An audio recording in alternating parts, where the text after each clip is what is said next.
As 2017 drags its sad, desiccated corpse to well-earned graves, so a potentially new, more monstrous year can feed on its remains, pushing humanity one step closer to the precipice of madness.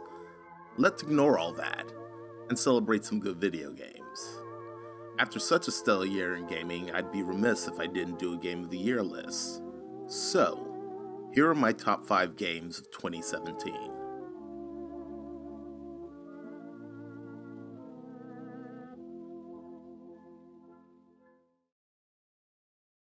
Number 5.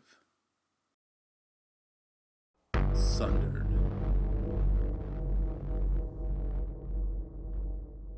Lovecraft, Metroid, and a healthy dose of hand-drawn animation all combined to form Sundered, a 2D character action roguelike, which was the subject of my first channel review, that you can watch here. While I adore Sundered for its take on familiar video game mechanics, luscious animations, and backgrounds, a handful of back-end issues keep it from truly shining for me, placing it as my number 5 game of the year. Number 4. Echo.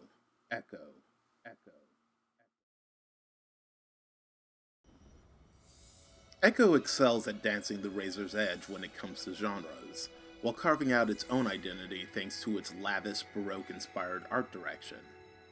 Narratively, Echo is a mix of both hard and soft science fiction. Mechanically, it's an action-puzzle stealth game where every decision comes back to haunt you, in the form of echoes, clones that learn your abilities and want nothing more than to murder you as soon as they catch sight. The real fun comes from the game's willingness to give players the freedom to decide when to utilize said mechanics, because in Echo, every cause has an effect that might just get you killed. And that's why Echo is my number 4 game of the year. Number 3. The Sexy Brutale.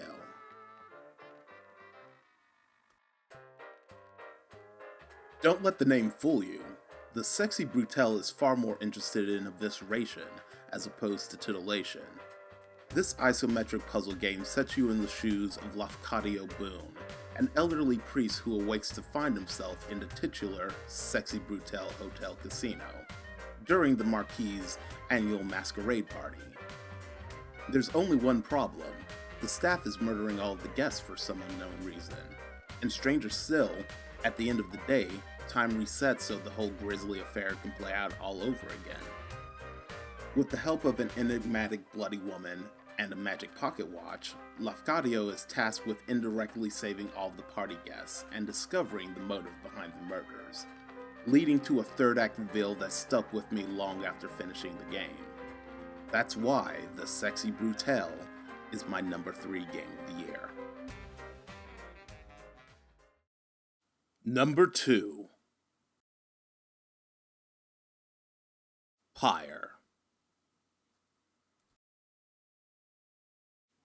Supergiant Games once again knocks it out of the park with the follow-up to their critically acclaimed Bastion and Transistor. Pyre is a game about friendship, family, betrayal, forgiveness, redemption. Oh, and of course, magic basketball. Long story short, in a society where literacy is outlawed, criminals both great and small are literally sent up the river to the downside, a nightmarish wasteland that serves as an inescapable prison. This is where the adventure begins. As the Reader Far Triumvirate known as the Nightwings, you must participate in the Rites, a series of matches of the aforementioned magic basketball, all in the hopes that you will triumph over all and send one of your friends home, absolving them of their crimes. Pyre shines brightest with its character and world building, painting the downside as a realm of fierce struggle, forged friendships, and powerful magic. Pyre is also elevated to sublime heights by another fantastic vocal performance by Logan Cunningham. I would tell you to turn back, cast down your hope, but all those such as you never listen. and Darren Korb's original score, which evokes feelings of both low fantasy and the romanticized American Wild West, highlighted in my personal standout track, Never to Return.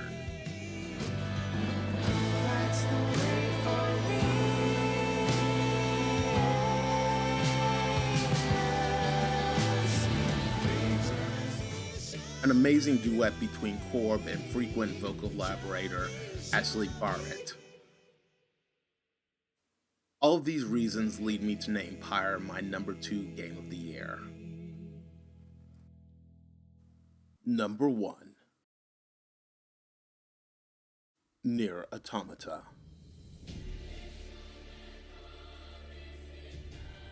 I cannot overstate this enough. The fact that Nier Automata even exists is a miracle.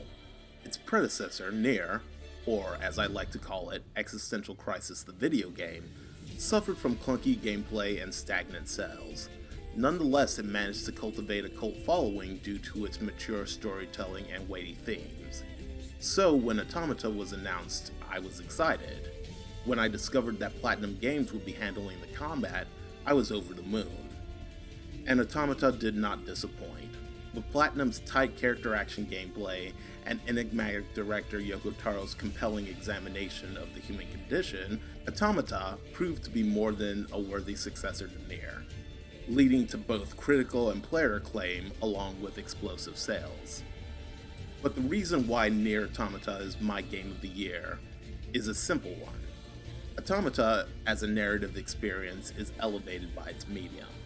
By virtue of existing as a video game, Automata is able to present narrative situations in one playthrough only to completely recontextualize them in the next with a simple perspective shift. It's a video game that's fearless in its nature as a video game, by also weaving its narrative magic into gameplay mechanics. Other highlights include returning composer Kiichi Okabe's hauntingly beautiful score, Kira Buckland, Kyle McCarley, and Chermi Lei's fantastic performances of 2B, 9S, and A2. Nier Automata comes together as far more than a game about androids fighting robots in a proxy war, and that's why Nier Automata is my number 1 game of 2017. 2017 was a great year in gaming, and I look forward to seeing what surprises 2018 has in store.